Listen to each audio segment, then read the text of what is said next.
Page 89, page 91। अच्छा जी, employer ने employ को बुलाया और एम्प्लॉयर ने एम्प्लॉय को बुला के कहा, मोहतरम ये आपको मेरी तरफ से। एम्प्लॉय ने कहा सर ज्यादा हो जाएगी, ना करें। एम्प्लॉयर ने कहा नहीं नहीं नहीं भाई, आप माशाल्लाह बड़े मेरे डियर एम्प्लॉय हैं, तो आप ऐसा कर लें, ये गाड़ी जो है, जितना अरसा आप मेरे साथ हैं नौकरी में, उतना अरसा ये गाड़ी आपके लिए, हमेशा के लिए आपके लिए नहीं, आपको गिफ्ट नहीं करा, यानी जितना अरसा आप मेरे साथ नौकरी कर रहे हैं उतने अरसे के लिए गाड़ी मैं आपको दे रहा हूं।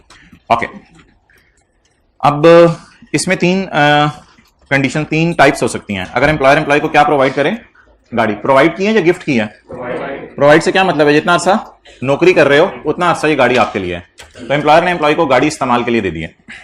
इसमें तीन पॉसिबिलिटीज हैं। पहली पॉसिबिलिटी बताएं क्या है, गाड़ी किस लिए दे दी? पर्सनल यूज के लिए। इस गाड़ी पर घर के काम किया करो, सिर्फ बीवी बच्चों को सैर कराया करो, बच्चों को स्कूल छोड़ा करो, बीवी को शॉपिंग कराया करो, खुद सैर करने चले जाया करो कभी अकेले में। तो ये सारे बेनिफिट्स तुम्हें अवेलेबल हैं, लेकिन ये जाती इस्तेमाल के लिए गाड़ी है। क्या एम्प्लॉय ऐसी सूरत में हैप्पी होगा या हैप्पीएस्ट होगा? हैप्पीएस्ट होगा, बहुत ज्यादा खुश होगा। दूसरी सूरत, एम्प्लॉयर ने एम्प्लॉय को कहा भाईजान ये गाड़ी है फॉर पर्सनल यूज, किसके लिए? एंड ऑफिशियल यूज, यानी इस पे घर के काम भी करो और इस पर दफ्तर के काम भी करो। क्लियर? क्या एम्प्लॉय हैप्पीएस्ट होगा या हैप्पी होगा? हैप्पी होगा, क्योंकि ये फॉर पर्सनल यूज भी है और फॉर ऑफिशियल यूज भी है। और तीसरी पॉसिबिलिटी क्या है, जिससे एम्प्लॉय डाउन टू अर्थ हो जाएगा, यानी बड़ा गमगीन हो जाएगा कि ये गाड़ी तुम्हारे किस इस्तेमाल के लिए है? For office use only. किसके लिए है? For office use only. Office use only का मतलब है कि भाईजान ये गाड़ी है, अगर तुम्हारे बीवी बच्चे इसमें नजर आए तो मैं तुम्हें गाड़ी से निकाल दूंगा, मैं तुमसे गाड़ी वापस ले लूंगा और तुम्हें निकाल के सबके सामने छित्तर मारूंगा। तुम्हारे घर के बंदे इस गाड़ी में नजर नहीं आनी चाहिए। ये गाड़ी सिर्फ किस काम के लिए तुम्हें दे रहा हूं? दफ्तर के काम के लिए गाड़ी की जरूरत पड़ती है आने जाने के लिए इधर उधर, उसको तुमने इस्तेमाल करना है। मजाल है कि तुम्हारे बीवी या बच्चों ने इस गाड़ी के अंदर कदम रखा। तो एम्प्लॉयर ने ये बड़ा एक्सप्लिसिटली स्टेटमेंट दे दी। तो ये गाड़ी किस इस्तेमाल के लिए? For office use only. ऐसी सूरत में एम्प्लॉय क्या होगा? खुश होगा कि उसे घर के लिए कोई चीज मिल गई, या सैड होगा? सैड होगा। सैड होगा और जमीन की तरफ देख रहा होगा, कहेगा ये क्या हो गया मेरे साथ। बहरहाल गाड़ी में घूमेगा जरूर, लेकिन सिर्फ किस काम के लिए? दफ्तर के काम के लिए। सबसे ज्यादा खुशी एम्प्लॉय को किस सूरत में हो रही है? तो जो पहली सूरत थी उसमें गाड़ी की कॉस्ट या फेयर वैल्यू का 10% एम्प्लॉय की सैलरी में ऐड हो जाएगा, और जो दूसरी सूरत थी उसमें गाड़ी की कॉस्ट या फेयर वैल्यू का 5% एम्प्लॉय की सैलरी में ऐड हो जाएगा, और जो तीसरी सूरत थी उसमें कुछ भी एम्प्लॉय की सैलरी में ऐड नहीं होगा, क्योंकि एम्प्लॉय को कोई खुशी ही नहीं हुई। चलें जी, नोट कर लें। ऐसे तो नजर नहीं आएगा, मैं तरतीब से जरा चीजें खोलता हूं ताकि आप आराम आराम से नोट करें। चलें जल्दी। ये कौन सा पॉइंट है? पॉइंट 3। मैं ऊपर करता रहूंगा आहिस्ता आहिस्ता। कार प्रोवाइडेड, ये मैं बताऊंगा कॉस्ट ऑफ फेयर वैल्यू कौन सी, अभी इस पर डिस्कशन मैंने करनी है।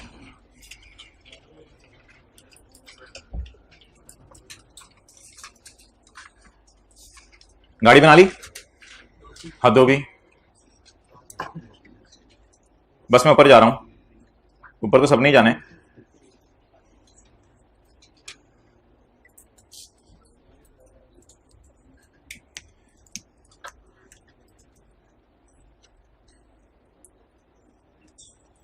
आपने बना लिया, वेल डन। चलें जल्दी करें। बाकी कार प्रोवाइडेड ऊपर लिखा हुआ है।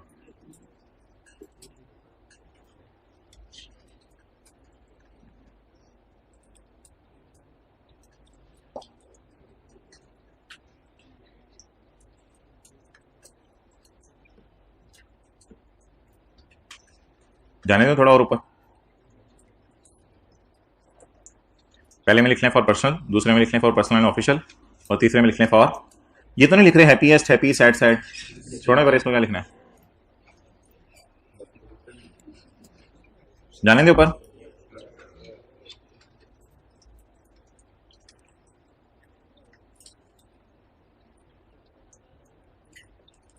टाइम पे है।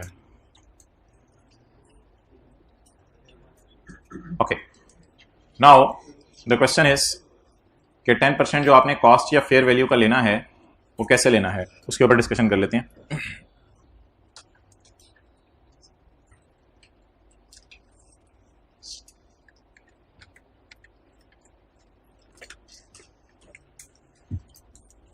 Following will be added in the income. If employer has provided employ a motor vehicle in a tax year, अगर गाड़ी किस मकसद के लिए है, for personal and official use, तो कितने परसेंट, 5% ऑफ कॉस्ट या 5% ऑफ फेयर मार्केट वैल्यू। अच्छा, कॉस्ट का कब लेना है और फेयर वैल्यू का कब लेना है ये सुन लें।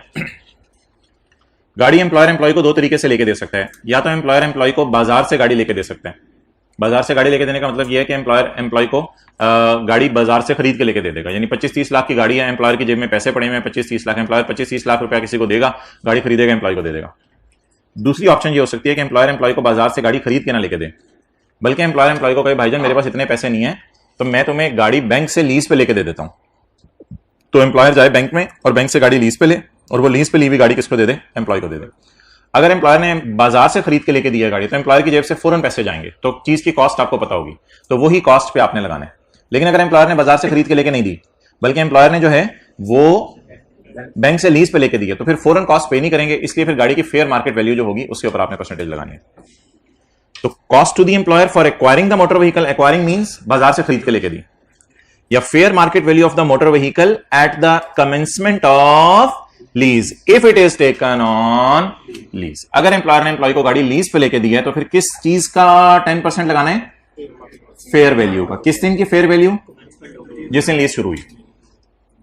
और दूसरी ऑप्शन क्या है, एम्प्लॉयर ने एम्प्लॉय को गाड़ी किस लिए लेके दी है, पर्सनल यूज। ऐसी सूरत में 5% लगाना है, 10%। और आगे वही इंग्लिश, कॉस्ट पे लगाने अगर गाड़ी खरीद के लेके दी, और अगर गाड़ी लीज पे लेके दी तो फेयर मार्केट वैल्यू। और फॉर ऑफिशियल यूज कितना ऐड करना है, 0%। अच्छा, इसके अलावा अगर ऐसा हो कि एम्प्लॉयर एम्प्लॉय को कहे कि मोहतरम मैं आपको एक और बेनिफिट देने लगा हूं, मैं आपको गाड़ी की सर्विस वगैरह भी करा दिया करूंगा, ट्यूनिंग वगैरह भी करा दिया करूंगा, तो ये एक एक्स्ट्रा बेनिफिट है, ये इसमें कवर नहीं होगा, ये फिर अलग से आपको पेपर में गिवन होगा, इसको अलग से सैलरी में ऐड करेंगे।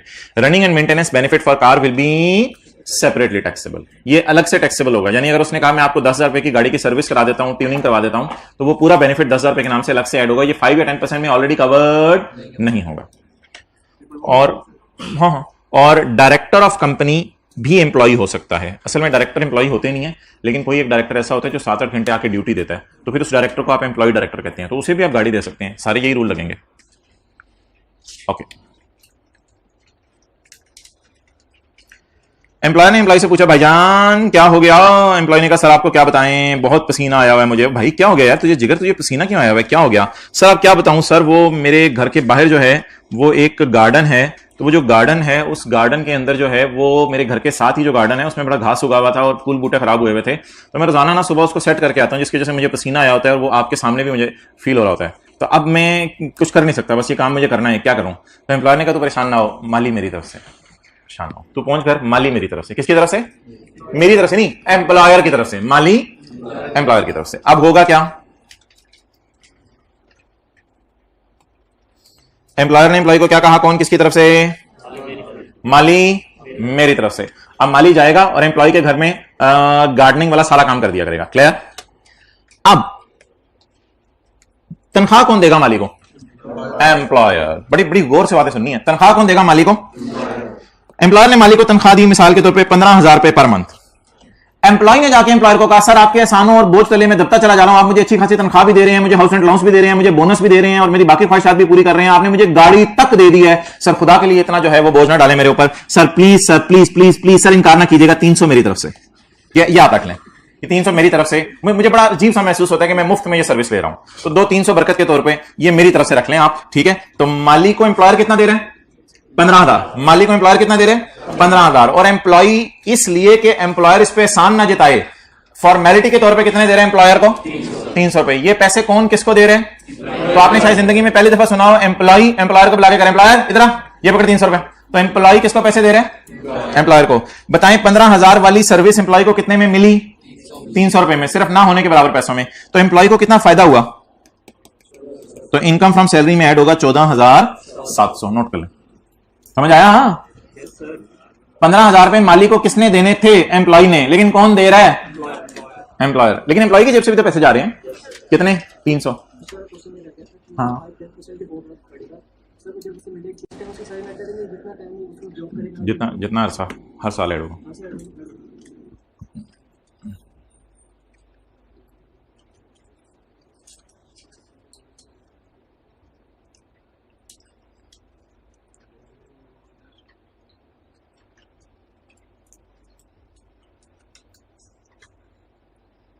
ओके नेक्स्ट जी, आपको तो नोट करने का टाइम दे दिया, आपने 5 दिन में नोट करते रहना है।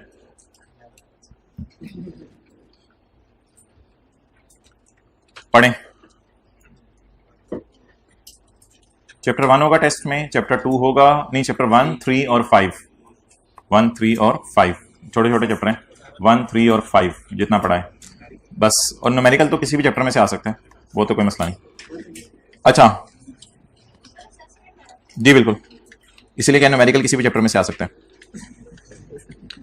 जी। Page number 91, 92, where the services of a housekeeper कौन है? खुदा के लिए माली नहीं होता, ये नौकर होता है। वे द सर्विसेज ऑफ अ नौकर, services of a driver, services of a माली, और services of a domestic assistance भी नौकर ही होता है। हाउसकीपर पाकिस्तान में नौकर को कहते हैं, यूरोप में नौकर को डोमेस्टिक असिस्टेंट कहते हैं। चलो छोड़े, तो ये हाउसकीपर डोमेस्टिक असिस्टेंट एक ही चीज है। वे the services of a blah blah blah and blah are provided by an employer to छोटी blah, the following shall be added in salary. अगर एम्प्लॉयर एम्प्लॉय को ये सर्विसेज दे तो सैलरी में क्या ऐड होगा? The salary paid by the employer to the person providing the service. वो कौन है? माली। माली माली the salary paid by the employer to person providing the service. घास कौन साफ कर रहा है? माली। The salary paid by employer to the person providing the service minus amount paid by employ to employer as a बरकत। बरकत के तौर पे जो पैसे एम्प्लॉय किसको दे रहा है? एम्प्लॉयर को दे रहा है, ताकि उसके एहसानों तले दब ना जाए। दब गया तो निकालेगा कौन? Services include provision of any facility. Services में कोई भी फैसिलिटी आ जाती है, चाहे फूलों को पानी दे रहा हो, चाहे जो है वो घास को काट रहा हो, कुछ भी कर रहा हो, services include any facility. Okay,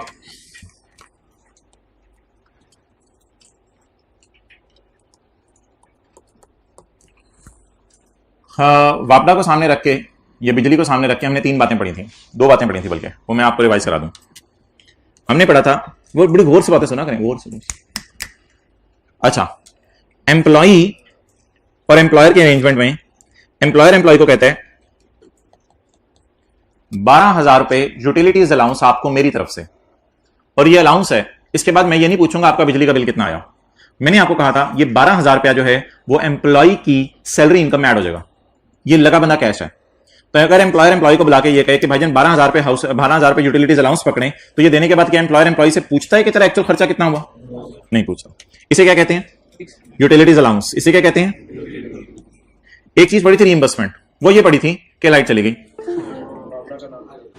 अच्छा, ये अभी तस्वीर आपके सामने आ जाती है। तो दूसरा अरेंजमेंट जो हमने पढ़ा था वो यूटिलिटीज अलाउंस नहीं था, दूसरा अरेंजमेंट जो हमने पढ़ा था वो था रीइंबर्समेंट। और रीइंबर्समेंट अगर आपको याद हो वो ये होता था कि एम्प्लॉय जाता है वापडा के दफ्तर, और वापडा के दफ्तर जाके बिजली का बिल पे करता है, या बैंक में जाके बिजली का बिल पे करता है। बिजली का बिल पे करने के बाद बिल लाके किसके मत्थे पे, किसको लाके पकड़ाता है? एम्प्लॉयर को। एम्प्लॉयर भाईजान ये मेरा बिजली का बिल है, तो एम्प्लॉय वापडा में जाके बिजली का बिल पे करेगा, बिल आके एम्प्लॉयर को लाके बिल देगा, एम्प्लॉयर उसको ये पैसे क्या कर देगा? इसे क्या कहते हैं? लगा बंदा कैश या रीइंबर्समेंट? रीइंबर्समेंट। तो रीइंबर्समेंट भी हमने पढ़ा था सैलरी में ऐड होगी। आज मैं एक बिल्कुल डिफरेंट चीज बताने लगा हूं बिजली के बारे में, जो बिजली के बारे में शायद आपको भी नहीं चीज पता।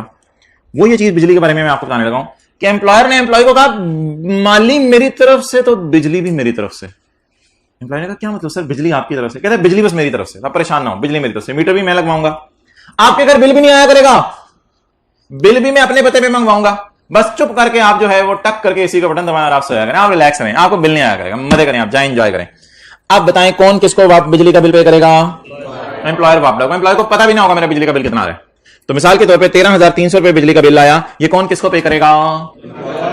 इज इट अलाउंस लगा बंदा cash paid by employer to employ? No. Is it a reimbursement के एम्प्लॉय पहले जाके वापडा को पे कर रहा है और फिर एम्प्लॉयर उसको रीइंबर्स कर रहा है? No no no, it is not a reimbursement, it is बिजली की सहूलत which is provided by employer to employ. Employ कहेगा सर ज्यादा हो जाएगा, सर 100 रुपया मेरी तरफ से, सर प्लीज सर ये जो एक बल्ब जलता है ना हमारे घर 10 वॉट वाला, ये मेरी तरफ से सर ये ज्यादा हो जाएगा जरा, तो थोड़ा सा ना कुछ मेरी तरफ से भी रख लें कुछ। तो अब बताएं जी सैलरी में कितना ऐड होगा?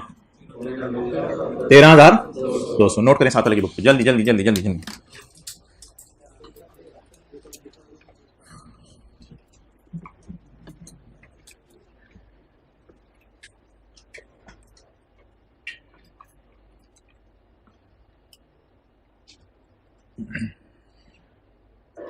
सेकंड रो ब्लू शर्ट भाई आपको नजर नहीं आ रहा, कल से जरा दूसरी साइड पे बैठ जाइएगा, हाथ हिला दें। ठीक है, साथ वाले ने आपको हिला दिया, ओके आपने भी हाथ हिला दिया। चलें आगे, चले चले चले चले चले चले चले, जा रहे जहाज गुजर है।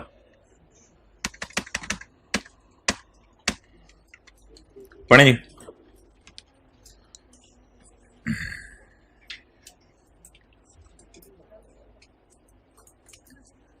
कौन सा पेज था? 92। If the bijli utilities are provided by employer to employee, तो सैलरी में क्या डाला जाएगा? The fair market value of the bijli का बिल। फेयर मार्केट वैल्यू कितनी थी बिजली के बिल की? 13,300 minus amount paid by employ to employer कितनी थी? 100 रुपया। तो सैलरी में फिर कितना ऐड हुआ था? 13,200। Utilities include bijli, gas, water and telephone. Done done. Okay, point 7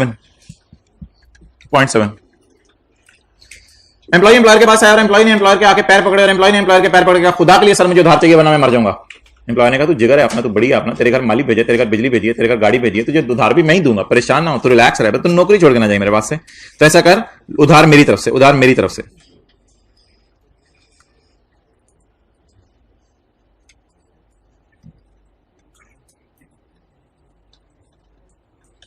okay, अब इसमें 3 पॉसिबिलिटीज हो सकती हैं, 3 पॉसिबिलिटीज। एक होता है मार्केट रेट। तो एम्प्लॉयर ने एम्प्लॉय को कहा कि मैं तुझे लोन तो देता हूं, employer provided loan to employee, employer ने कहा मैं तुझे लोन देता हूं, but employ you will pay 0% interest, you will not पे इंटरेस्ट। यानी अगर मैंने तुझे 20 लाख रुपया लोन दिया तो पहले साल के एंड पे तेरे पे इंटरेस्ट मांगूंगा 0, दूसरे साल के एंड पे इंटरेस्ट मांगूंगा 0, तीसरे साल के एंड पे इंटरेस्ट मांगूंगा 0, चौथे साल के एंड पे इंटरेस्ट मांगूंगा 0, और चौथे साल के एंड पे मुझे बस 20 लाख वापस कर दें, यानी प्रिंसिपल अमाउंट ही दूंगा और प्रिंसिपल अमाउंट ही वापस लूंगा, तेरे से इंटरेस्ट मैं नहीं लूंगा। इसे कौन सा इंटरेस्ट कहते हैं? इसे कौन सा लोन कहते हैं? Interest free loan. एम्प्लॉय क्या होगा? हिज बाछें विल खिल लाइक एनीथिंग, उसकी बाछें खिल जाएंगी। बाछें खिल जाएंगी किस बात के ऊपर? कि एम्प्लॉयर ने उसको लोन दे दिया और लोन के ऊपर क्या पे नहीं करना पड़ा। तो एम्प्लॉयर चार्ज्ड, क्या मतलब क्या है? एम्प्लॉयर चार्ज्ड का मतलब क्या है? एम्प्लॉयर उसे चार्ज कर रहे हैं 0% इंटरेस्ट, यानी इंटरेस्ट चार्ज ही नहीं कर रहा एक तरह का, या एम्प्लॉय पे कर रहे हैं या एम्प्लॉयर चार्ज कर रहे हैं, दोनों का ही मतलब होता है ना। एम्प्लॉयर चार्ज कर रहा है या एम्प्लॉय पे कर रहा है, कि मतलब है कितने परसेंट इंटरेस्ट? 0%। सेकंड पॉसिबिलिटी ये हो सकती है कि एम्प्लॉयर एम्प्लॉय से मार्केट रेट वाला इंटरेस्ट ले, at market rate, at market rate. Employer employ को कहे कि भाईजान आप हमें इंटरेस्ट पे करेंगे किस रेट के ऊपर? Eight market rate. Market rate का नाम क्या रखा है? और मार्केट रेट 10% है। मार्केट रेट क्या है? फील करें, मार्केट रेट कितने परसेंट है? 10%। या एम्प्लॉयर एम्प्लॉय से ये भी कह सकता है कि माय डियर जालिम एम्प्लॉय, तेरी मैं जान ले लूंगा, तेरे से तो मैं 11% इंटरेस्ट लूंगा, मार्केट रेट से भी ज्यादा, एट और अबव बेंचमार्क रेट। तो ये ना सोचिएगा फिर एम्प्लॉय से लोन ले क्यों रहा है, इस वजह से कि एम्प्लॉय को एम्प्लॉयर से लोन जल्दी मिल जाता है, इसलिए एम्प्लॉय बेचारा मजबूरी में 11% इंटरेस्ट भी देने पर तैयार हो गया। तो पहली पॉसिबिलिटी क्या है कि एम्प्लॉय कितना इंटरेस्ट दे? 0% इंटरेस्ट दे। दूसरी पॉसिबिलिटी क्या है? एम्प्लॉय मार्केट रेट पे इंटरेस्ट दे या मार्केट रेट से भी ज्यादा, एट और अबव मार्केट रेट। या तीसरी पॉसिबिलिटी क्या है? Below market rate. Below market rate क्या होगा? 7%, 6%, 4%, 3%, 1%, 2%, 8%, 9%, 6%, 5%, 4%, 1%, 3%। तो ये क्या होगा? Below market rate. तो बता दें कितनी ऑप्शंस हो गई? या एम्प्लॉय 100 रुपया लोन लेके 0% इंटरेस्ट पे करेगा, 0 रुपए, या एम्प्लॉय 100 रुपया लेके 2 रुपए इंटरेस्ट पे करेगा, या एम्प्लॉय 100 रुपया लेके 10 रुपए इंटरेस्ट पे करेगा, या एम्प्लॉय 100 रुपया लेके 11 रुपए इंटरेस्ट पे करेगा। It depends upon the loan arrangement. Loan arrangement इनके दरमियान क्या हुआ है? एम्प्लॉय को सबसे ज्यादा खुशी कब होगी? जब कितने परसेंट पे कर रहे हैं? 0%। अच्छा जी, इनकम फ्रॉम सैलरी में ऐड होगा 10% इंटरेस्ट, क्योंकि एम्प्लॉय को बहुत ज्यादा सेविंग हो रही है। एम्प्लॉय ने लोन पे इंटरेस्ट कितना पे किया? 0%। इसका मतलब है इसको बचत हो गई। मार्केट में जाता कितना पे करना पड़ता? 10। कितना पे किया? 0। कितनी बचत? पूरी की पूरी बचत सैलरी में ऐड हो जाएगी, सैलरी में ऐड हो जाएगी।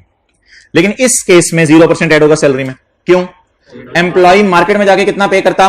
10। एम्प्लॉयर को भी कितना पे कर रहे हैं? 10। एम्प्लॉय को एम्प्लॉयर एम्प्लॉय रिलेशन की वजह से कोई बचत, कोई छूट नहीं। वैसी सूरत में सैलरी में कुछ ऐड, एम्प्लॉय मार्केट में जाके पे करता 10, लेकिन एम्प्लॉयर को पे कर रहा है 11%, कोई बचत नहीं हो रही है एम्प्लॉय को। ऐसी सूरत में कितना ऐड होगा? -1% नहीं, कितना? 0%। लेकिन इधर एम्प्लॉय को मार्केट में जाके पे करना था 10, एम्प्लॉयर को पे कर रहा है 7, तो बचत कितनी हो रही है? तो ऐसी सूरत में इनकम सैलरी में कितना ऐड होगा? 3%। नोट कर लें। 11% में भी 0%, 11% में भी 0%।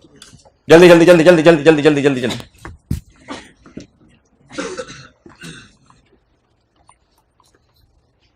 इसकी केबल बहुत छोटी है।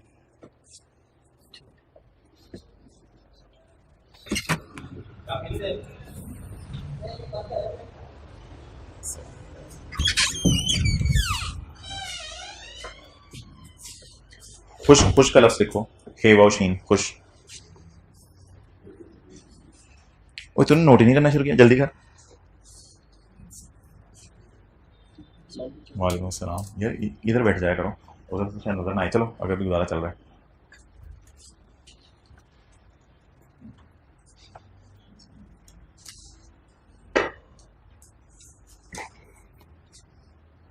मेरे ख्याल से इधर एक एसी की जरूरत और है ना? तो बताया करो कौन इधर बैठा हुआ है। दानिश को बता दो 1-2 दिन में ना इधर लगवा दे।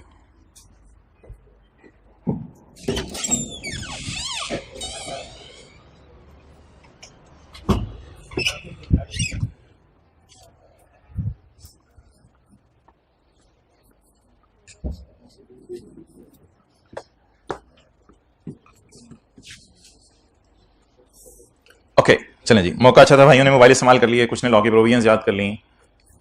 अच्छा जी चलें यार, पूरा पूरा नोट कर आए हैं, उस क्लास में चक्कर लगा के आ गया मैं, और कितना नोट करूं। अच्छा जी चलें आगे। अब लॉजिक जरा समझ लें दोबारा। मार्केट में इंटरेस्ट रेट है 10%, एम्प्लॉयर कह रहे हैं मैं तेरे से इंटरेस्ट नहीं लेता, तो एम्प्लॉय को सेविंग हो रही है, तो सैलरी में कितना ऐड होगा? 10%। मार्केट में इंटरेस्ट रेट है 10, एम्प्लॉयर ने कहा मैं तेरा बाप नहीं हूं, मैं भी 10 ही लूंगा, एम्प्लॉय को सेविंग हो रही है? नहीं सेविंग हो रही है। 11, 12, 13% भी ले ले तो एम्प्लॉय को सेविंग नहीं हो रही। मार्केट में रेट है 10, एम्प्लॉय पे कर रहा है 7, एम्प्लॉयर एम्प्लॉय रिलेशन की वजह से कितनी बचत हो रही है? तो बचत ऐड करनी है या पेमेंट ऐड करनी है? ये देखिएगा जरा, ये पीले में क्या है? पेमेंट, और ये स्काई ब्लू में क्या है? बचत। तो जितना इंटरेस्ट आप पे कर रहे हैं वो ऐड करना है, या जितना इंटरेस्ट बच रहा है वो ऐड करना है? और यार उधर माली वाले में भी तो ऐसे ही कर रहे थे ना, जितना बच रहा था वही कर रहे थे ना, कि माली को कितने मिल रहे हैं, मैं कितने दे रहा हूं, दोनों को डिफरेंस लेके कर रहे थे, तो बचत ही ऐड होनी है सैलरी के अंदर। पढ़ें जी।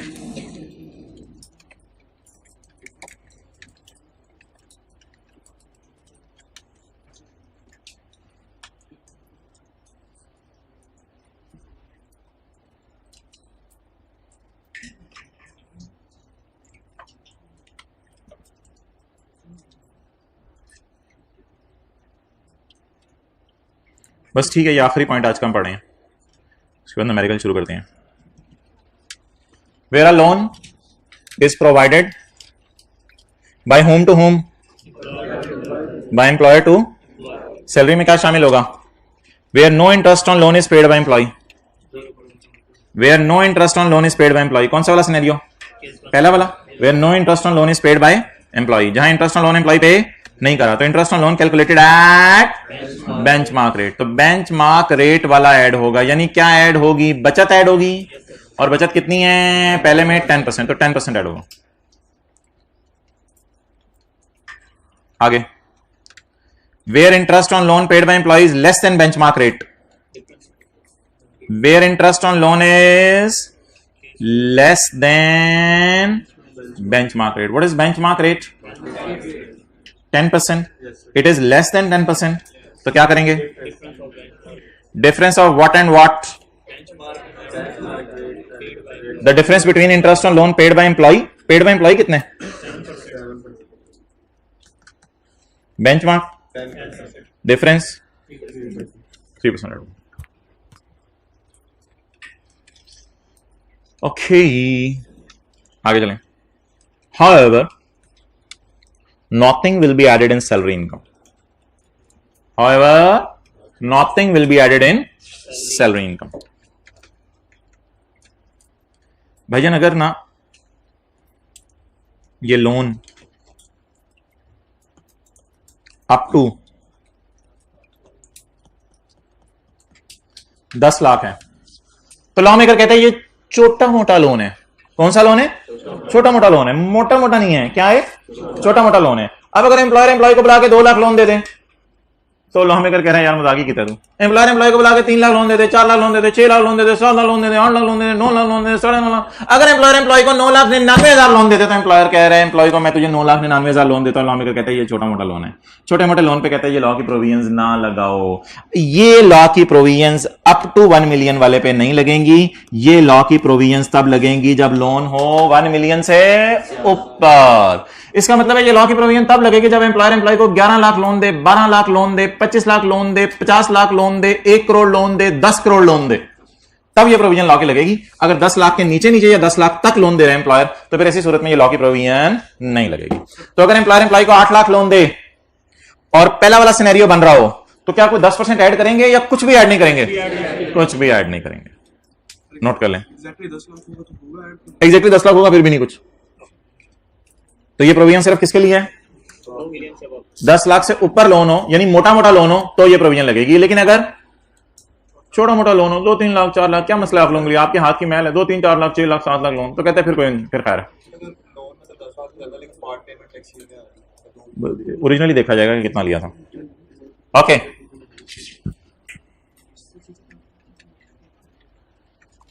however nothing will be added in income from salary if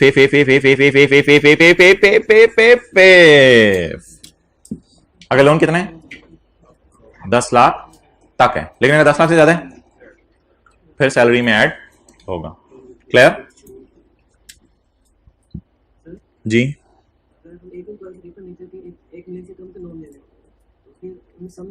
कितने एम्प्लॉइज को? नहीं, फिर नहीं हो बेनिफिट, फिर आपके ऐड होगा, बेनिफिट नहीं मिलेगा जी फिर। अच्छा जी, अच्छा जी, अब ये जो बेंचमार्क रेट है ना, असल में ये मार्केट रेट नहीं है। ये बेंचमार्क रेट मार्केट रेट नहीं है। ये रेट आया था 2003 में और उस वक्त था 5%। फिर अगले साल ये रेट हो गया 6%। फिर अगले साल ये रेट हो गया 7%। फिर अगले साल ये रेट हो गया 8%। फिर अगले साल ये रेट हो गया 9%। फिर अगले साल ये रेट हो गया 10%। फिर लॉ में कहने का अगर ये ज्यादा बढ़ा तो ये तो 100% पे पहुंच जाएगा, तो ब्रेकें लगाओ, इसको 10% पे रोक दो। तो आजकल ये इंटरेस्ट कितना है? 10%। बोर हो रहे हैं आप? 2022 पे आ जाते हैं, 2022 2023 10%। तो ये बेंचमार्क रेट की कहानी कहां से शुरू हुई थी? 2003 में। 2003 में ये रेट कितना था? 4 में, 5 में, 6 में, 7 में, 8 में कहां पहुंच गया था? अब ये पहुंची हुई सरकार और कहीं नहीं पहुंचेगी, बस इसने जहां पहुंचना था वहां पहुंच गई। अब इसे कैप पहना दें। एक उम्र आती है बच्चा भी बढ़ना बंद हो जाता है, असल में वो बड़ा हो जाता है ना, तो 40 साल वाला भी वही कपड़े पहना होता है, अगर 60 साल में हो जाए फिर भी वही वाले कपड़े पहना होते हैं, बॉडी नहीं बेचारे। तो इसलिए अब इसको रोक दें और इस कितने % पे ब्रेक लगा दें? 10% पे ब्रेक लगा दें। 2003 के लिए कितना रेट था? Rate for each coming year will be increase by 1%, but a cap will be placed at, so the rate for current year 2022 and coming years 2023 2024 as fix at 10%। तो अब रेट फिक्स हो गया कितने % पे? 10%। तो आपको जो न्यूमेरिकल आएगा वो तो 2022 के साल का ही आएगा पेपर में, या 2023 के साल का, तो रेट आपका 10% ही है। आपका नहीं, सॉरी, बेंचमार्क रेट। तो बेंचमार्क रेट आपका 10% ही है।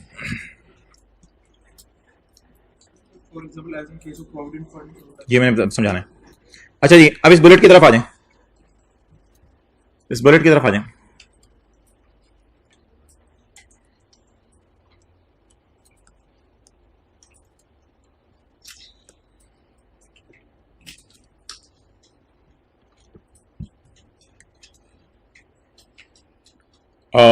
जब एम्प्लॉयर एम्प्लॉय को लोन देता है तो किसने पैसे किसको दिए होते हैं? एम्प्लॉयर ने एम्प्लॉय को, यानी एम्प्लॉयर ने अपने पैसे एम्प्लॉय को रखवाए होते हैं एक तरह के, और उन पर इंटरेस्ट ले रहा होता है। लेकिन क्या कभी एम्प्लॉय भी अपने पैसे एम्प्लॉयर के पास रखवाता है? हमने पढ़ा था, अभी मैंने मिटाया है। कब? प्रोविडेंट फंड के केस में। प्रोविडेंट फंड के केस में क्या होता है?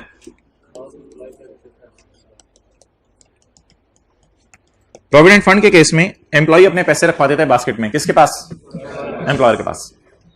और जब ये पैसे रखवाता है तो पहले साल के एंड पे बास्केट में मिसाल के तौर पे ₹1,00,000 पड़ा होता है, दूसरे साल के एंड पे 2 लाख पड़ा होता है, लेकिन पड़ा किसके पास होता है? एम्प्लॉयर के पास। किसका पैसा? तीसरे साल के एंड पे लाख रुपए और पड़ा होता है, चौथे साल के एंड पे लाख रुपए और पड़ा होता है। अब ये पैसे पड़े रहते हैं, हद तक एम्प्लॉय रिटायर नहीं होता और ये पैसे एम्प्लॉय को मिलते नहीं है, क्योंकि ये सेविंग एक तरह की। अब एम्प्लॉयर एम्प्लॉय से पूछता है कि तेरे पैसे मेरे पास पड़े हुए हैं, गौर से बात सुननी है, तेरे पैसे मेरे पास पड़े हुए हैं, तो जब तेरे पैसे मेरे पास पड़े हुए हैं तो तू इस पे इंटरेस्ट लेना पसंद करेगा? एम्प्लॉय ने कहा नहीं सर, आपसे इंटरेस्ट नहीं, बस ये मेरे पैसे आपके पास पड़े हुए हैं, ये अमानत है, ये जितने भी पैसे हुए मुझे आप दे दीजिएगा रिटायरमेंट के वक्त। तो एम्प्लॉय अपने पैसे रखवा के एम्प्लॉयर के पास उससे इंटरेस्ट नहीं लेता, यानी एम्प्लॉय सखी बनने की कोशिश करते हैं। अच्छा आगे चलें, इनका जरा हेड ऊपर करें। अस्सलाम वालेकुम, मरहबा। अच्छा इसके बाद क्या होता है? इसके बाद ये होता है कि कल कला को 2-3-4 साल बाद जरूरत पड़ती है किसको? एम्प्लॉय को पैसों की। एम्प्लॉय कहता है जी मुझे पैसे चाहिए। एम्प्लॉयर कहता है प्रोविडेंट फंड बास्केट आपको पता है छेड़ नहीं सकते रिटायरमेंट के वक्त तक, अगर आपको पैसे चाहिए तो मैं अपनी तरफ से उधार दे देता हूं। तो एम्प्लॉयर आगे बढ़ता है और एम्प्लॉयर आगे बढ़ के एम्प्लॉय को पैसे उधार दे देता है। अब जब एम्प्लॉयर एम्प्लॉय को पैसे उधार देते तो एक तरह के एम्प्लॉयर के पैसे एम्प्लॉय के पास पड़े हुए हैं ना।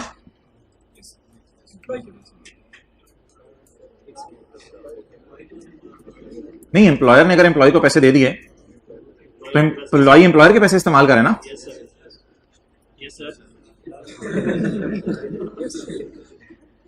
दोबारा सुन लें, शुरू से बात सुन लें। कुछ तो पैसे एम्प्लॉय के थे ना, प्रोविडेंट फंड वाले, वो एम्प्लॉय ने अपने किसके पास रखवाए हुए थे? एम्प्लॉयर के पास। इस पे एम्प्लॉयर ने पूछा था कि भाईजान आप इंटरेस्ट लेंगे? एम्प्लॉय ने सखी बना, एम्प्लॉय ने कहा मैं इंटरेस्ट तेरे से नहीं लूंगा, आपसे मैं इंटरेस्ट नहीं लूंगा। कल कल को एम्प्लॉय को पैसों की जरूरत पड़ी, एम्प्लॉय ने एम्प्लॉयर से जाके मिन्नत की, भाईजान मुझे उधार चाहिए। एम्प्लॉयर ने कहा ये ले 20 लाख मैं तुझे देता हूं। अब वो 20 लाख एम्प्लॉयर के एम्प्लॉय के पास चले जाएंगे, ये मैं बोल रहा था। 20 लाख एम्प्लॉयर के किसके पास चले जाएंगे? अब एम्प्लॉय ने उस पर क्या पे करना होगा? इंटरेस्ट पे करना होगा। It is loan provided by employer to employee. अब एम्प्लॉय ने उस पर क्या पे करना होगा? इंटरेस्ट पे करना होगा। अब एम्प्लॉय पूछेगा सर मैंने आपको कोई इंटरेस्ट देना? एम्प्लॉयर कहेगा नहीं माय डियर, तूने मुझे कोई इंटरेस्ट नहीं देना, मैं तुझे माफ करता हूं इंटरेस्ट, कोई मसला नहीं, मैं तुझे इंटरेस्ट क्या करता हूं? माफ करता हूं, रिलैक्स कर, कोई नहीं यार, बढ़िया, तू अपना जिगर है, तूने भी तुझे अपने पैसे मेरे पास रखवाए हैं, तू भी तो मेरे से इंटरेस्ट नहीं मांग रहा, तो मैं भी तेरे से इंटरेस्ट नहीं मांगूंगा। ये बात समझ आ गई? अच्छा अब ये सिनेरियो कौन सा बन गया? ये सिनेरियो बन गया ये वाला कि एम्प्लॉयर ने प्रोवाइड किया हुआ लोन किसको? एम्प्लॉय को, और एम्प्लॉयर उससे कितने % इंटरेस्ट ले रहा है? 0% ले रहा है। ऐसी सूरत में सैलरी में तो ऐड होना चाहिए, सैलरी में ऐड होना चाहिए। लोन भी 13-14 लाख 10 लाख से ज्यादा है, सैलरी में कुछ ना कुछ ऐड होना चाहिए। लेकिन एम्प्लॉय ने कैसे सखीपन का इजहार किया था? प्रोविडेंट फंड वालों पे इंटरेस्ट नहीं मांगा था। एम्प्लॉयर ने कैसे सखीपन का इजहार किया? एम्प्लॉयर ने ये वाला जो लोन दिया इस पे इंटरेस्ट नहीं मांगा। अब कमिश्नर उधर खड़ा होकर शर्मा रहा है, 2 सखियों में मैं क्या करूं, मैं तो 10% ऐड करने लगा हूं। तो कमिश्नर ने शर्मिंदगी में कहा नहीं यार जान दो यार, ऐसी सूरत में सैलरी में कुछ भी ऐड ना करो। इतने 2 सखियों में मैं बीच में फिट हो गया, चलो मैं भी थोड़ी देर के लिए सखी बन जाता हूं। अब ऐसी सूरत में चाहे लोन 10 लाख से ज्यादा ही क्यों ना हो, फिर भी एम्प्लॉय की सैलरी में कुछ भी ऐड नहीं होगा। यह बात मैं 2 दफा आपसे करूंगा दोबारा, तो आपने गौर से सुननी है। एम्प्लॉय के पैसे किसके पास पड़े हुए थे? जिस मर्जी नाम से पड़े हुए थे, प्रोविडेंट फंड के नाम से पड़े हुए थे। तो एम्प्लॉय ने एम्प्लॉयर को कहा कि भाईजान ये पैसे मेरे पड़े हुए हैं, इन पे मैं आपसे इंटरेस्ट नहीं लूंगा। तो पास साबित हुआ कि एम्प्लॉय सखी है, तारीख की किताबों में लिखा जाएगा कि एम्प्लॉय सखी था। अगली कहानी, चंद अरसे बाद एम्प्लॉय को जरूरत पड़ी पैसों की। एम्प्लॉय गया एम्प्लॉयर के पास, एम्प्लॉय ने एम्प्लॉयर के पैर पकड़े। एम्प्लॉयर ने कहा पैर ना पकड़, हाथ मिला, चल कोई मसला नहीं, तुझे पैसे चाहिए ये ले जा। एम्प्लॉयर ने किसको उधार दे दिया? अब असली तौर पे कौन किसको इंटरेस्ट पे करेगा? एम्प्लॉय एम्प्लॉयर को। लेकिन एम्प्लॉयर ने कहा तूने मेरे साथ सखावत का इजहार किया हुआ है, तो मैं तेरा बाप हूं, तो मैं तुझे सखी बनता हूं और मैं तुझे इंटरेस्ट क्या करता हूं? अब कौन किसको इंटरेस्ट माफ करे? एम्प्लॉयर किसको इंटरेस्ट माफ करे? एम्प्लॉय को। अब असली तौर पे जब एम्प्लॉयर एम्प्लॉय को इंटरेस्ट माफ करे, तो हमने थोड़ी देर पहले पढ़ा है, ऐसी सूरत में अगर लोन 10 लाख से ज्यादा है तो एम्प्लॉय की सैलरी में 10% ऐड होगा। लेकिन ऐसी सूरत में लॉ मेकर आगे बढ़ा। लॉ मेकर ने कहा कि क्योंकि ये एक ऐसा अजीब सा अरेंजमेंट है जिसमें 2 ने सखावत का इजहार किया है, तो मैं भी इन दोनों का बाप बनूंगा और मैं क्या करूंगा, दादा बनके मैं इसको जो 10% सैलरी में ऐड करने को कह रहा था वो भी माफ करता हूं और इसकी सैलरी में आप कुछ भी ऐड नहीं होगा। Clear?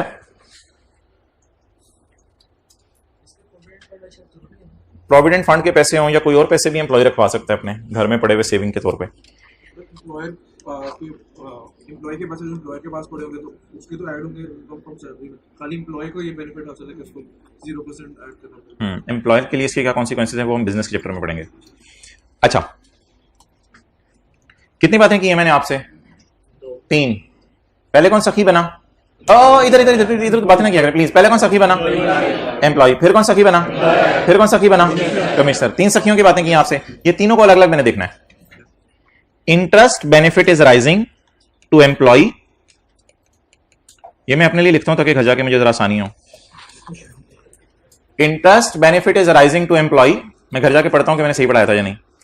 Interest benefit is rising to employee, interest benefit किसको मिल रहा है? ये मैं दूसरी वाली बात कर रहा हूं, ना पहली वाली ना तीसरी वाली, दूसरी वाली बात कर रहा हूं।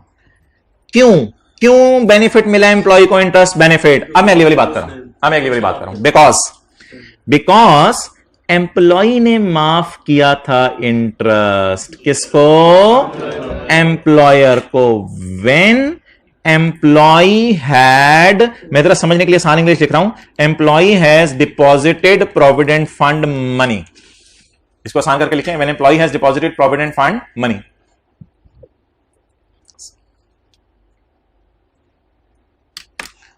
ओके, इसको लॉ मेकर ने जरा मुश्किल सा लिखा है, employee had provided loan to employer. Employee ने एम्प्लॉयर को लोन तो नहीं दिया हुआ, अपना पैसा रखवाया हुआ है, या जो भी समझ लें लोन दिया हुआ है, तो एम्प्लॉय ने एम्प्लॉयर को लोन ही दिया हुआ है, एक तरह का अपना पैसा रखवाया हुआ है उसके पास, लेकिन आसानी के लफ्ज लिए आपके लफ्ज डिपॉजिटेड प्रोविडेंट फंड मनी। अब कमिश्नर आगे बढ़ के क्या कहेगा? Nothing will be added in salary, आपकी सैलरी में कुछ ऐड नहीं होगा। अब ये तीन बातें हैं, तीनों को अब आप तरतीब से पढ़ें। पहली बात क्या थी?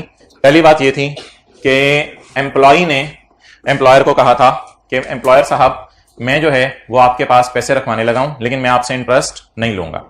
एम्प्लॉयर ने बदले में कहा था कि तुम भी मेरे से उधार कभी लिया तो मैं भी तुमसे इंटरेस्ट नहीं लूंगा। तो एम्प्लॉयर ने एम्प्लॉय को उधार दे दिया और एम्प्लॉयर ने फिर उससे इंटरेस्ट नहीं लिया, और फिर कमिश्नर ने कहा कि एम्प्लॉय को इंटरेस्ट बेनिफिट मिल रहा है, इसलिए एम्प्लॉय की सैलरी में कुछ भी ऐड नहीं होगा।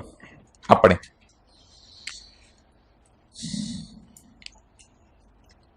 The interest benefit is arising to employee. Interest benefit किसको मिल रहा है? एम्प्लॉय को। Interest benefit is arising to employ, employee को इंटरेस्ट बेनिफिट मिल रहा है। ये पहली बात है, दूसरी बात है या तीसरी बात है? दूसरी बात है। इंटरेस्ट बेनिफिट एम्प्लॉय को मिल रहा है। इंटरेस्ट बेनिफिट क्या होता है? कि जीरो इंटरेस्ट देना पड़े।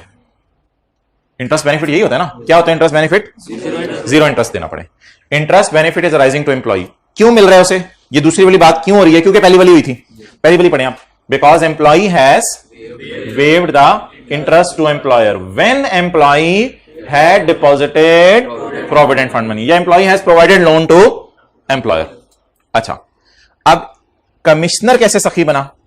उसने कहा चलो तुम दोनों सखी और nothing will be added in salary। ऐसी सूरत में अगर लोन 10 लाख से ज्यादा भी होगा तो सैलरी इनकम में कुछ भी ऐड नहीं होगा। इसको हम न्यूमेरिकल्स में भी देखेंगे। It means if the employee has given, इसको भी जरा आसान करके लिख लें, ये समझने के लिए सिर्फ।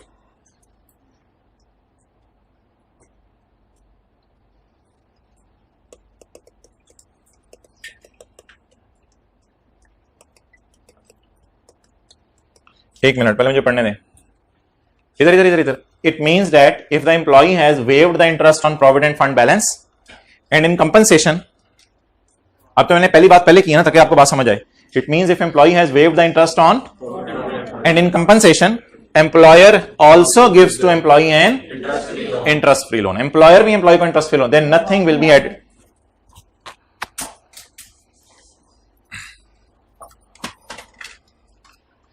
It means that if employee has waived the interest on loan to on provident fund balance and in compensation employer also give to the employee an interest free loan, then nothing will be added in salary income। आगे वाला काट दें।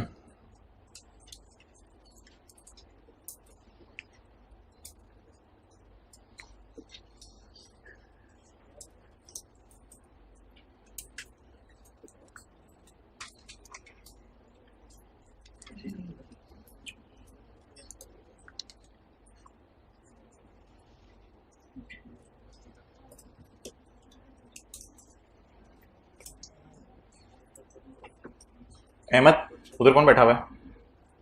दानिश के पास जाएं, एक pen पड़ा हुआ है वो लेके आए, लैपटॉप वाला। पढ़ें जी। It means that if the employee has waived the interest on provident fund balance and in compensation employer also gives to employee an interest free loan, nothing will be added in salary। ठीक है, वो numerical निकाल लें हम कल वाला।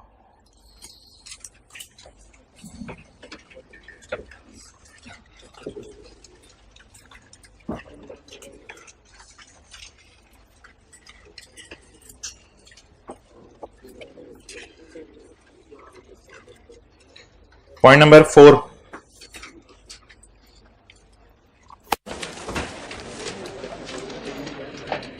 अच्छा जरा मुझे बताते जाइएगा कौन सी रीइंबर्समेंट सैलरी में ऐड होनी है और कौन सी रीइंबर्समेंट सैलरी में ऐड नहीं होनी। एम्प्लॉयर ने एम्प्लॉय को कहा भाईजान आप अपने घर का बिजली का बिल मेरे से रीइंबर्स करा लिया करें, ये सैलरी में ऐड होगा? होगा। एम्प्लॉयर ने एम्प्लॉय को कहा, पेज 128, एम्प्लॉयर ने एम्प्लॉय को कहा भाईजान आप जो है वो अपने बच्चे की स्कूल की फीस मेरी तरफ से रीइंबर्स करा लिया करें, ये सैलरी में ऐड होगी? होगी। एम्प्लॉयर ने एम्प्लॉय से कहा कि भाईजान गर्मी आ रही है अपने घर में एसी लगवा लें, बिल मेरे से ले लीजिएगा, रीइंबर्स करवा लीजिएगा, ये सैलरी में ऐड होगा? होगा। एम्प्लॉयर ने एम्प्लॉय से कहा, कॉलेज के प्रिंसिपल साहब ने कैशियर से कहा कि तुम आ रहे हो जरा रास्ते में 2-3 पानी की बड़ी बोतलें पकड़ते लाना, कॉलेज में खत्म हो गई हैं, ये पैसे मेरे से रीइंबर्स करा लेना। और एम्प्लॉय ने लाके वो 2-3 बोतलें इधर लगा दी बच्चों के पीने के लिए। बताएं ये एम्प्लॉय जो कैशियर है रास्ते से बोतलें पकड़ के लाया, क्या इसकी सैलरी में ऐड होगा? क्यों नहीं ऐड होगा? क्योंकि इस रीइंबर्समेंट से एम्प्लॉय की जात को फायदा नहीं हुआ, बल्कि ये कौन सी ड्यूटी थी? ऑफिशियल ड्यूटी की। उसी कैशियर को प्रिंसिपल साहब ने कहा कि भाईजान ये जो है स्मार्ट बोर्ड खराब हो गया है, टूट गया है, तो जरा ऐसा करें ये ले जाएं आज और कल वापसी पे आते हुए ठीक कराते लाइएगा और जो पैसे आए वो मैं आपको दे दूंगा, आप परेशान ना होइएगा। ये रीइंबर्समेंट एम्प्लॉय की सैलरी में ऐड होगी? क्यों नहीं ऐड होगी? क्योंकि ये किस ड्यूटी के लिए है? ऑफिशियल ड्यूटी के लिए। This is for official purpose. तो ऐसी रीइंबर्समेंट जो ऑफिशियल पर्पस के लिए हो उसको हम सैलरी में ऐड नहीं करेंगे। ले जो ऐसी रीइंबर्समेंट जो ऑफिशियल पर्पस के लिए हो उसको हम सैलरी में ऐड नहीं करेंगे। क्लियर? अब पढ़ें।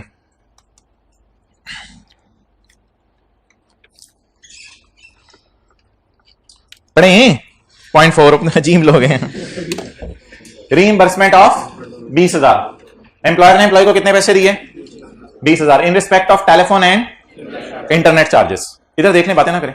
20% of this amount was spent by employee in performing the official duties। क्या एम्प्लॉय घर के अंदर टेलीफोन और इंटरनेट अपनी जात के लिए इस्तेमाल कर रहा होगा? शायद टेलीफोन और इंटरनेट पे थोड़े बहुत दफ्तर के काम भी करता हो।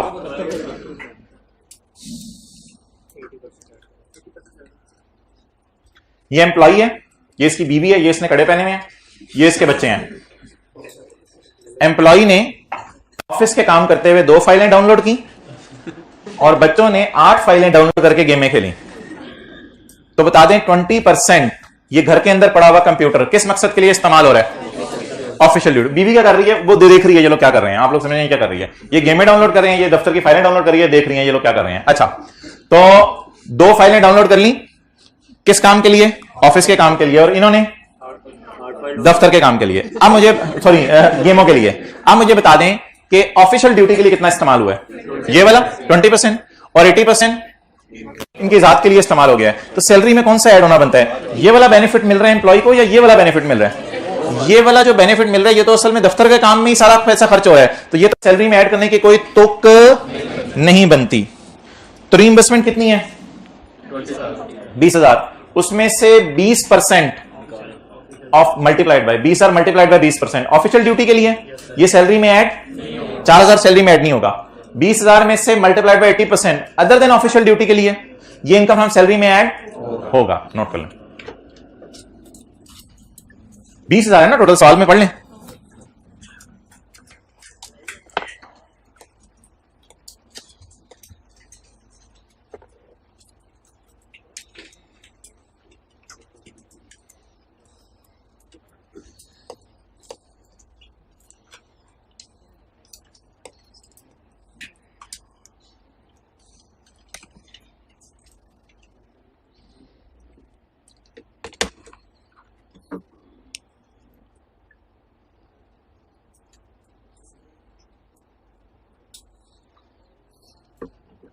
कर लिया नोट आपने? बहुत अच्छा किया। दिखाओ,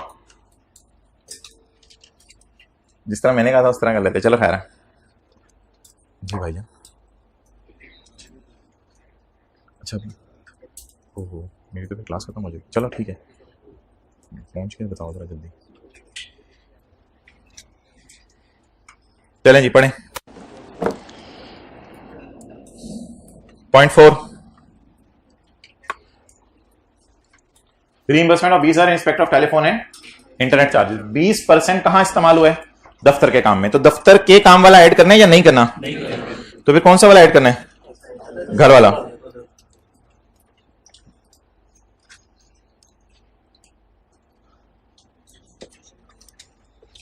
यहां तक हो गया था?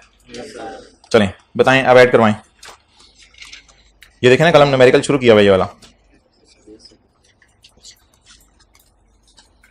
रीइंबर्समेंट कितनी है? 20,000। उसमें से कितनी दफ्तर के लिए है? 20। तो कितनी ऐड करनी है? क्या आ गया? 16,000। DONE done. चलें आगे पढ़ें।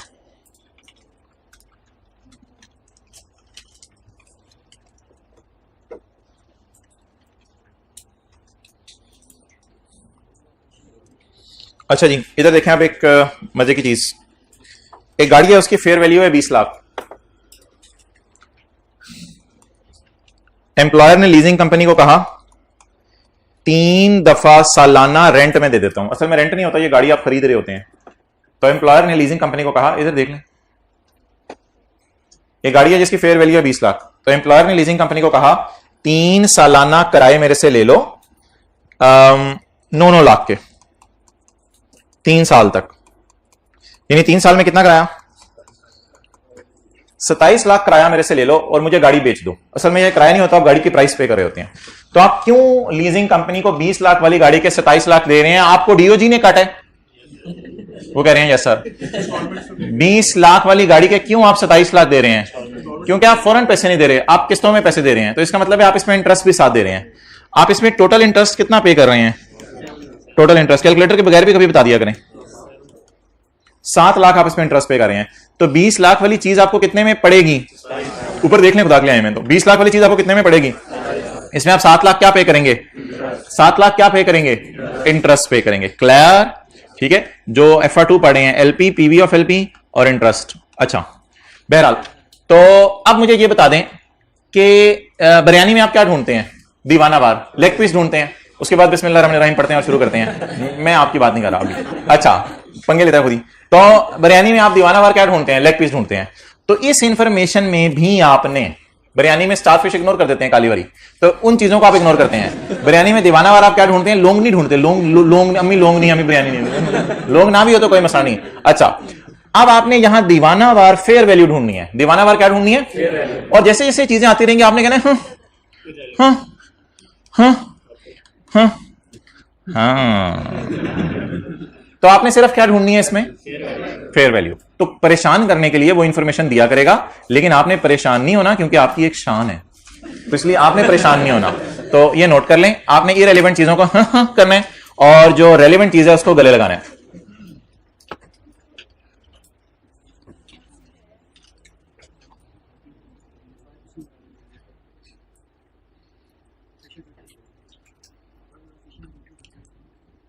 खुदा के लिए इस अटेम्प्ट को छोटी और बड़ी ईद की नजर नहीं करना आपने। ईद एक दिन की थी और आप 4-4 दिन नहीं पढ़े।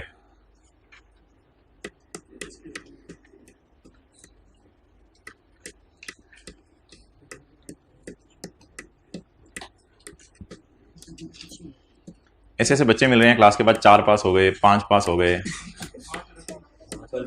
नहीं 5 वाले टोटल 2 गलत कह रहे हो। जो सीए इंटर के अंदर हैं वो आपको नजर नहीं आ रहे। टोटल 2 वाली गलत बात है। जो सीए इंटर पूरे क्वालिफाई हैं उसमें भी 5 वाले हैं। क्लास के बाद आना फर्दर डिटेल्स के लिए। अच्छा, अपनी तरह से वो ठोकी जाते हैं, 2 पास हुए 5 वाले। बहरहाल मैं ये नहीं कह रहा कि जिस बंदे ने 3 पेपर दिए थे 2 रह गए हैं या 1 रह गया है और अब वो 4 पेपर ले, वो ये गलत डिसीजन ना ले, जज्बाती डिसीजन, और उसको पता भी है अपना। अच्छा, तो इट्स डन जी, ऊपर आ जाए आप। झूठ मचा दूंगा मैं, 4 पेपर इस बार देखें सही। पिछली दफा 3 दिए, 3 नहीं निकल सके, इस बार 4 देके दिखाऊंगा। ये हाथ दोगी भाई, होली होली खाओ, बाप क्या है, ठंडा करके खाओ। अच्छा जी, पॉइंट 5 पढ़ें। He has been provided with a company maintained. गाड़ी ने कितनी दफा सीसी बोला? 1600 दफा गाड़ी ने सीसी बोला। अच्छा सॉरी, 1600 सीसी गाड़ी, विच वॉज थोड़ी सी यूज फॉर दफ्तर एंड थोड़ी सी यूज फॉर घर। थोड़ी सी यूज फॉर दफ्तर, थोड़ी सी यूज फॉर घर, थोड़ी सी यूज फॉर दफ्तर, थोड़ी सी यूज फॉर घर, थोड़ी सी यूज फॉर दफ्तर, थोड़ी सी यूज फॉर घर, थोड़ी सी यूज फॉर दफ्तर, थोड़ी सी यूज फॉर घर। 5% लगाएंगे या 10%? 5%, 10%?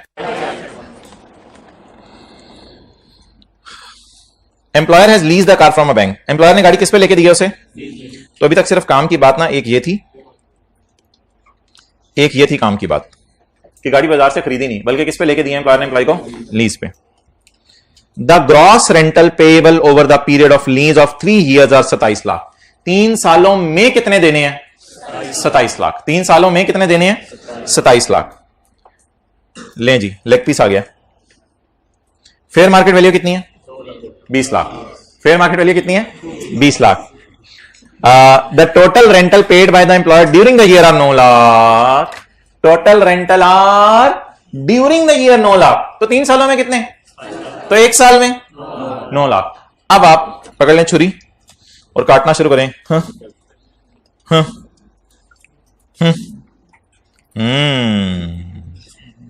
तो बाकी सारी चीजें काट दें और जिसको खाना है वो उठा लें जी। लेके भी आ गया। अच्छा चलो रूम नंबर बताओ। नहीं ऐसा नहीं करना, ऐसे नहीं करना, बस जल्दी बताओ।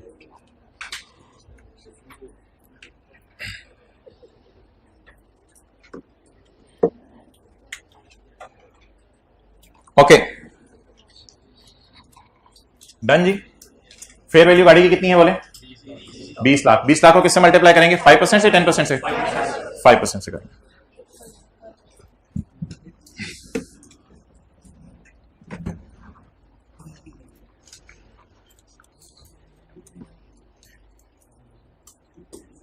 क्या लिखूं? Car provided. गाड़ी बोले? नहीं गाड़ी नहीं बोलना, मतलब कि गाड़ी बोले कितने की है? मेहरबानी 2 मिलियन इंटू 5%। फेयर वैल्यू पे क्या क्यों ले रहे हैं? लीज पे है। 5% क्यों ले रहे हैं? पार्टली बिजनेस और पार्टली पर्सनल। पार्टली बिजनेस और पार्टली पर्सनल। पार्टली बिजनेस और ऑफिशियल तो एक ही बात हो गई। इसी तरह किया करें जी। कितना है जवाब? 1 लाख। ठीक है जी। Okay. The services of a housekeeper are provided by employer. Employer ने किसकी सर्विसेज दी हैं? एम्प्लॉयर ने कहा नौकर। ये एम्प्लॉयर है मुइन है या नौकर है? मुइन एम्प्लॉय है, एक एम्प्लॉयर है। ये कौन है? नौकर। द सर्विसेज ऑफ अ नौकर आर प्रोवाइडेड बाय एम्प्लॉयर। नौकर की सर्विसेज कौन दे रहा है? एम्प्लॉयर। हाउस सर्वेंट सैलरी, नौकर की salary paid by the employer are 2 lakh. नौकर की सैलरी बोलें, नौकर की सैलरी 2 लाख। कितने अरसे की? 1 साल की, पूरे 12 महीने की। Muin paid 40,000 to employer in. Muin ने कहा बरकत के लिए 40,000 मेरी तरफ से रख लें आप।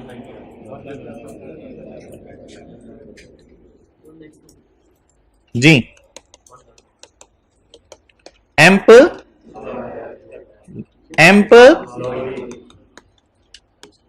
नौकर। एम्प्लॉयर नौकर को कितने दे रहे हैं? एम्प्लॉय बरकत के लिए एम्प्लॉयर को 40,000। बैलेंसिंग एम्प्लॉय को 2,30,000 वाला नौकर कितने में मिल रहे हैं? 40,000 में मिल रहे हैं। 2,30,000 वाले नौकर के एम्प्लॉय कितने दे रहे हैं? 40,000। इसका मतलब है बचत 1,90,000। 1,90,000 सैलरी में ऐड कर देंगे। सादा सा था वैसे, मैंने ऐसी बात फैला दी जी। हाउस कीपर सफाई भी करेगा घर का, सफाई। हाउस कीपर प्रोवाइडेड बोलें जी। 2,30,000 माइनस 40,000, 1,90,000। किसी को अगर पता नहीं ये कहानी कहां से चल रही है तो ये कहानी तो बड़ी पुरानी चल रही है।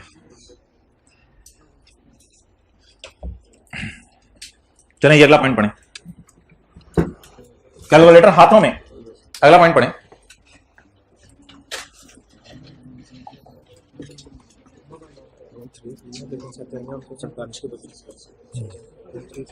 इधर एसी चला रहे हैं, भेजता हूं। किधर है? First floor, room 3।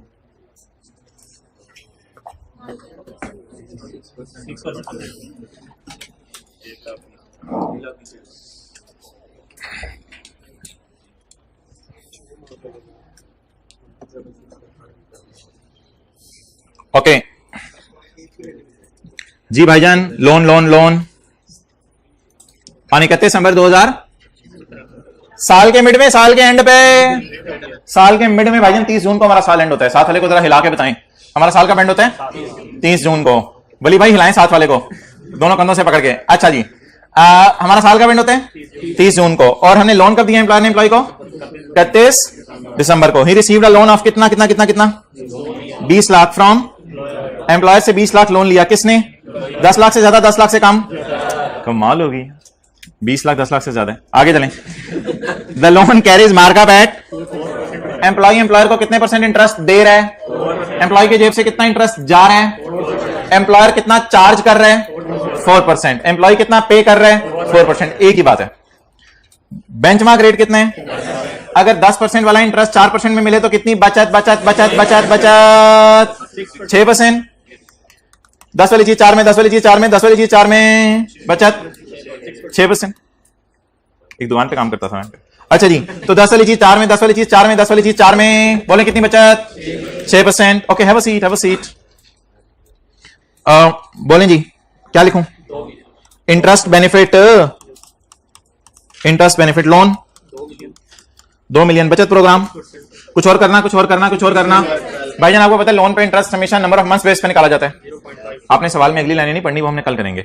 तो इंटू कितने बटा 12? 6 बटा 12। कौन सा वाला? दिसंबर में लोन दिया ना, तो जनवरी, फरवरी, मार्च, अप्रैल, मई, जून, कितने महीने? 6। जवाब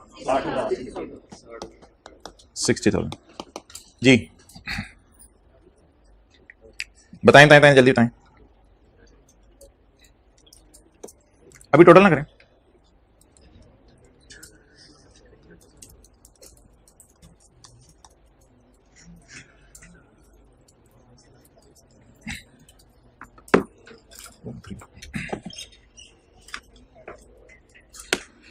ओके ठीक है जी, ओवर करो।